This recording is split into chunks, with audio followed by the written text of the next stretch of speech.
I'll give you a really good example. This is really cool. So you have these cells. They're called horizontal cells and immigrant cells. Yeah. And they're mostly on rods, basically. They sit on each side of the rod, and they secrete they're like a light, like a dimmer switch. They calm the rods down.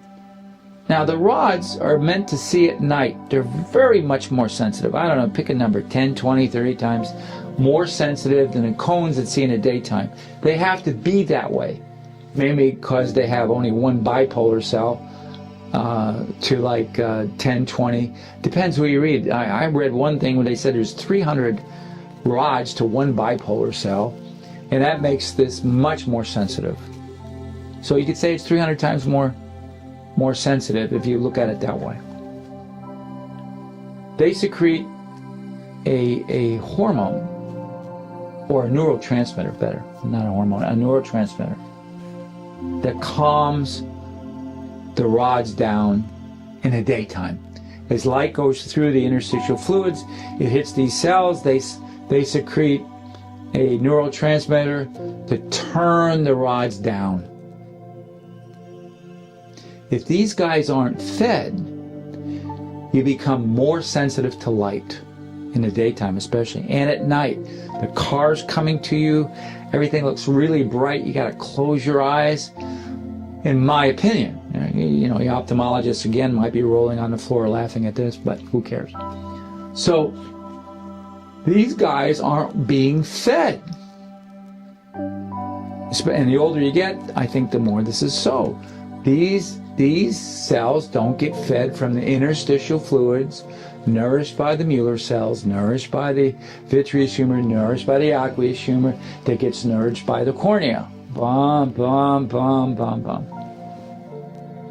So now, what happens is, the patient comes in, like this first patient, legally blind for 8 years, can only see white. White! I think in a lot of cases, it's just overexposure of light because the dimmer switches aren't working. They can look at the light up here, and they'll see it's brighter. It's white, but it's a lot brighter here. This is the first clue. If that happens, we just nourish the tissue and the vision comes back. Nourish the fluids. Anywhere from 1 to 6 months, who cares? This is a case with retinitis pigmentosa in a lot of cases. Because if the pigment layer isn't nourished and the fluids aren't nourished, then, you know, in this case she only saw white, and she started to respond very well to treatment.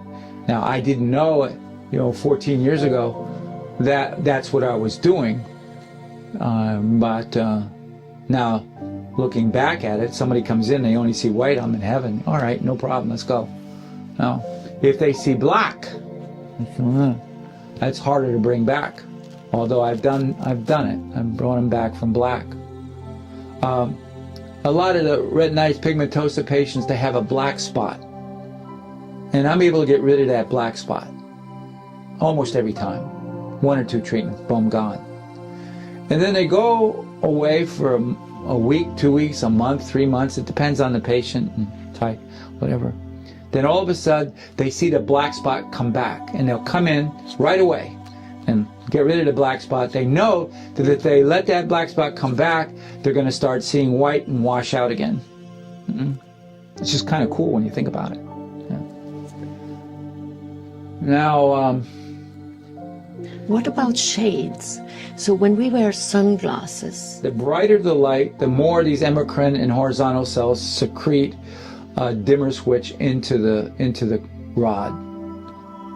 So now you wear shades, so they don't work as hard, and it's okay.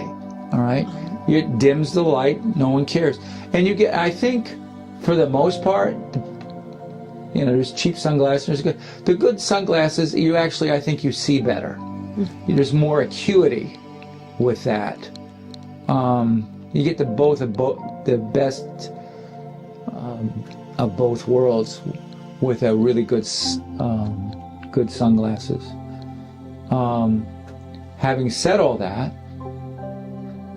you know, Dr. William Bates had what they call sunning, where you would look directly at the morning sun, right at it, and get a good burn. You know, not for, but some people will stare at that thing for minutes. I mean, I can't go along with that, but I can go along with looking at it for a couple seconds. And actually, what happens is, you know, it's like a flush. Everything gets turned on in the retina. You know, everything's at high velocity. Everything is working just for a couple seconds, and it's like flushing the system out. And I think that works. The other eye exercises are really cool. Bates really had it. But I've boiled, if you go to YouTube and you look at Dr. William Bates eye exercises, there's thousands of them. And you'll see people with RP, retinitis pigmentosa, who got most of their vision back. One guy there, I saw not too long ago, he got his driver's license back from being legally blind, just doing William Bates eye exercises. What he did, one of the exercises, look at something close, look at something far. So I have my patients look at their thumb, 14, 20 inches away, who cares? And then look at something far, close, far, close, far. Constrict the lens, relax the lens, constrict the lens, relax the lens. Boom, boom, boom, boom. This little girl I told you about before that was crying, couldn't see the tennis ball, did 2 months of eye exercises. She came in and hugged me 2 months later and just cried and laughed and screamed. She says, I could see the tennis ball. Just from doing the eye exercises and eating and drinking carrot juice every morning, because she doesn't like vegetables. It really worked well. You know, she's got her vitamin A from carrot juice. Who cares? Great story. Yeah. Beautiful. So now you have that. You have the eye exercises. Oh, the eye exercises, you look close, look far, look close, look far. So you constrict the muscles, relax the muscles, constrict the relax the muscles. 10 minutes morning and night really do a job if you're having trouble with your vision.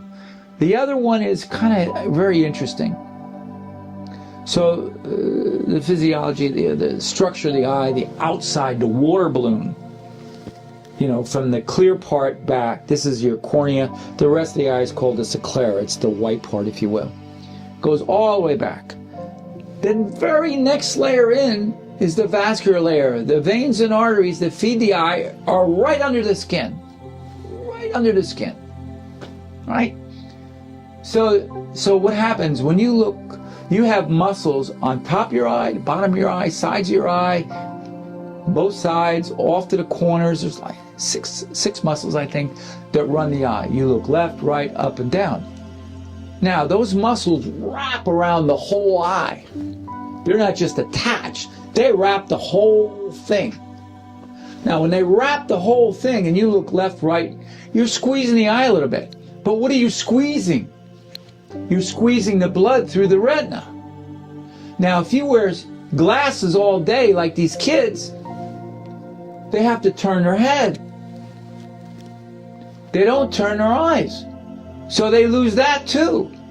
So it's you know, triple indemnity to wear glasses. You wear the glasses when you need them. Yes, do the eye exercises. Make sure you get enough vitamin A and take some really good supplements for the eye. The eye loves krill oil. It loves pycnogenol. It loves blueberries. The pigment layer of the eye is a color of blueberry, and that pigment really, it loves the eye. There's a really good story of, I think it's bilberries in England, World War II, right?